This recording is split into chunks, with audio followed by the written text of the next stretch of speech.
ओम शांति 13/6/2022। आज की मुरली चिंतन।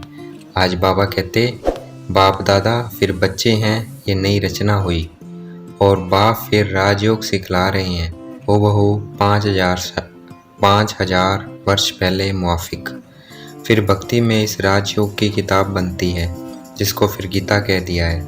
अभी गीता की कोई बात नहीं है, ये तो बाद में शास्त्र बनता है। उसको श्रीमद् भागवत गीता सहज राजयोग की पुस्तक कह दिया है। जैसे भक्ति मार्ग में पुस्तक पढ़ने से फ़ायदा नहीं होता है, ऐसे ही सिर्फ शिव बाबा को याद करने से कोई वर्षा नहीं मिल सकता। शिव बाबा से बेहद का वर्षा सिर्फ इस संगम पर ही मिलता है। बाबा कहते, जो सन्यासी आदि राजयोग सिखलाते हैं और जो मैं राजयोग सिखलाता हूँ, उसमें रात दिन का फ़र्क है। उनकी बुद्धि में गीता रहती है और समझते हैं कृष्ण ने गीता सुनाई, व्यास ने लिखी, परंतु गीता तो न कृष्ण ने सुनाई थी, ना व्यास ने, ना वह समय था, ना कृष्ण का रूप हो सकता है। तो बाबा सब बातें क्लियर कर समझाते हैं और कहते हैं, अभी तुम जज करो सत्य क्या है। बाबा कहते, सत्य बताने वाले ही मनुष्य को नर से नारायण बना सकता है।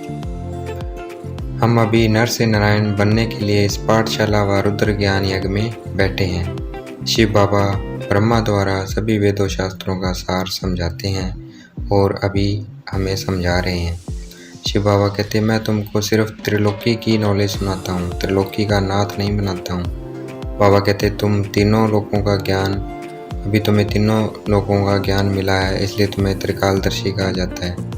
बाबा कहते, ना लक्ष्मी नारायण को ना कृष्ण को त्रिलोकी का ज्ञान है, इसलिए कृष्ण को त्रिलोकीनाथ नहीं कहेंगे, कृष्ण को वैकुंठनाथ कहेंगे, क्योंकि वह वैकुंठ का मालिक बनता है।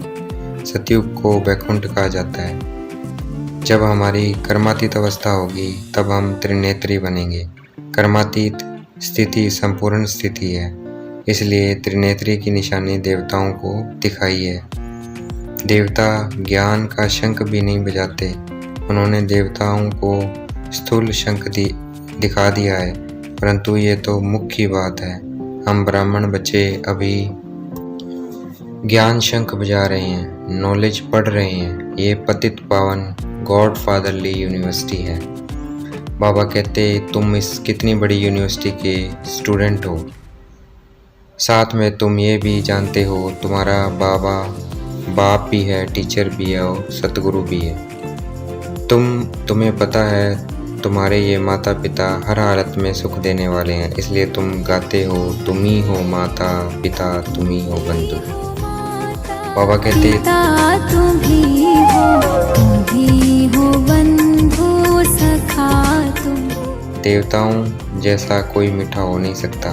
भारत पहले बहुत सुखी, एवर हेल्दी, एवर वेल्थी था, बिल्कुल पवित्र था। अभी तो भारत पतित है। बाबा कहते, तुम्हें श्रीमत पर पढ़ना और पढ़ाना है, तुम्हारा यही धंधा है। बाबा कहते, कोई शरीर छोड़ के जाता है तो ये दुख की बात नहीं है, उनको दूसरा पार्ट बजाना है, दूसरा शरीर मिलेगा, इसलिए दुख की बात नहीं है। ड्रामा अटल है। अगर कोई ज्ञान लेकर जाता है तो वह अगले जन्म में भारत की अच्छी सेवा करेंगे, क्योंकि संस्कार ही ऐसे लेकर जाते हैं। कोई के कल्याण अर्थ है तो खुश होना चाहिए, तो इसमें समझ चाहिए।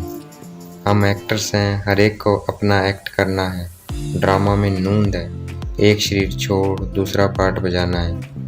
जो सर्विसेबल बच्चे हैं, मुख्य मान भी उनका है। बाबा कहते हैं, भारत का कल्याण करने वाले, सर्विस करने वाले सिर्फ तुम बच्चे हो, बाकी और सब भारत का एक कल्याण ही करते हैं, पतित बनाते हैं। बाबा कहते हैं, अभी भोग बल की रचना नहीं चाहिए, यह तमो प्रधान है। ये रावण के 5 भूत है जो आधा कल्प तुमको दुख देते हैं, यह तुम्हारा सबसे बड़ा दुश्मन है। तो बाबा कहते हैं, अब योग बल की रचना चाहिए।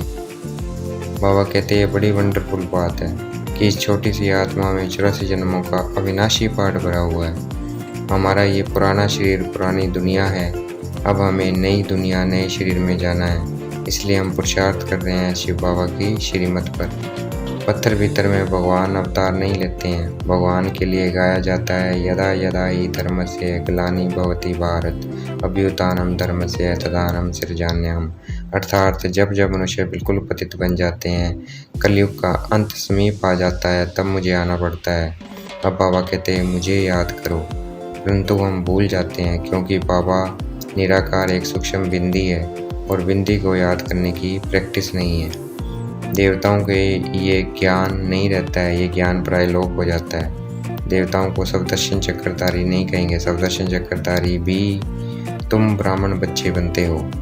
बाबा कहते अब इस देश सही थे कि सब धर्मों को छोड़ अपने को आत्मा समझो और मुझे याद करो।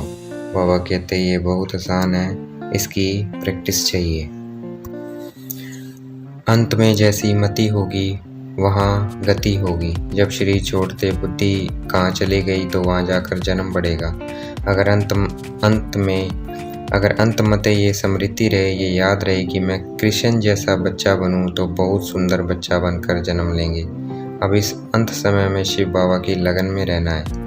बाबा कहते जितना तुम पुरुषार्थ करोगे उतना उच्च पद पाओगे। नॉलेज को धारण कर फिर दूसरों को करानी है, इतनी सर्विस करनी है।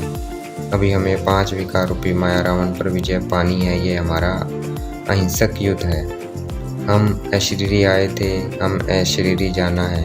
आत्मा अति सूक्ष्म छोटी बिंदी है जो इन कानों द्वारा सुनती है, मुख द्वारा बोलती है, नाक द्वारा सूंघती है। हम आत्मा एक शरीर छोड़ दूसरा शरीर में जाती हैं। अभी हम आत्माएं घर जा रही हैं। शिव बाबा हमारा श्रृंगार कर रहे हैं, जिससे मनुष्य से देवता बन जाते हैं। ब्रह्मा द्वारा ब्राह्मण, देवता, क्षत्रिय 3 धर्मों की स्थापना होती है।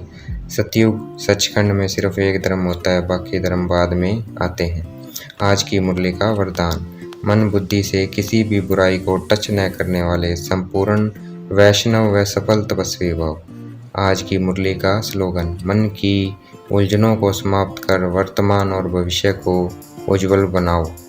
अच्छा, ओम शांति। शुक्रिया मेरे बाबा, शुक्रिया।